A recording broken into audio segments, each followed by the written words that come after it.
All right, so I am now going to line up hooping number 2 for Through the Woods on a 6x12 hoop. So my first stitch needs to be right here at this corner, and you can see if I drop my needle, I am not there.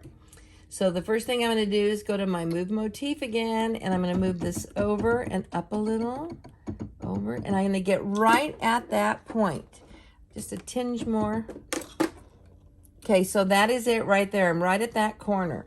Now, after you do your first hooping of any block, everything else you have to sew without thread. So I need to sew all the way down this, from this point down to this point. I have to be able to sew over this line. That's how I know that my orientation, my rotation of how I hooped it is dead on. Because if I miss it a little, then, and if I start out perfect, but then it walks over here, then my whole design isn't going to line up. So I need to test that out. So here's how we would do it. I'm going to release the screen because this is my move motif screen because I have those 4 arrows. Now to sew without thread, the easiest way to do it is just to go to your broken thread icon. Every machine has one.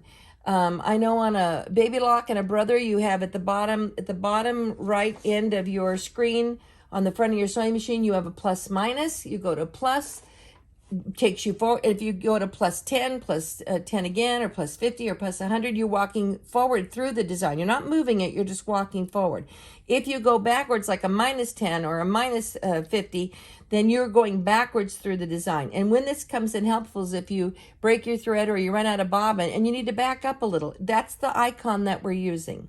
So I'm going to go to my broken thread icon. And I'm going to turn it or go to the right because that's going forward, and turning it to the left goes backwards. So I'm going to walk it a little bit and drop my needle. That is still on. I'm going to walk it and then drop it.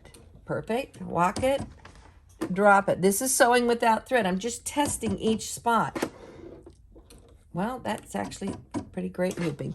So if you take your time and just hoop it straight, that's going to, it's going to just be great. So that looks just great. So I've walked down that line, and I could do it perfectly. So I'm going to get out of this screen to release it, and I'm going to go to color 2.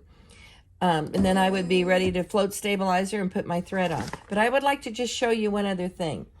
If that didn't work out, I would have to rotate my design. I don't rehoop it. I just slightly rotate the design. So you would go into wherever your rotation is. On a Bernina, I would hit the pencil, go to I for information. This little icon right here is rotate. And then I can just very tiny rotate it left, right by, degree by degree. Or degree and a half, as the case may be. That's how I would rotate it. Then I would reline it up again, line up my first stitch, and then walk it down and see again. So that's the process that you would use to make sure that you hooped your fabric straight. Alrighty, this one's ready to go. I'm going to move to color 2 because we've lined it up, float stabilizer, and we're ready to go.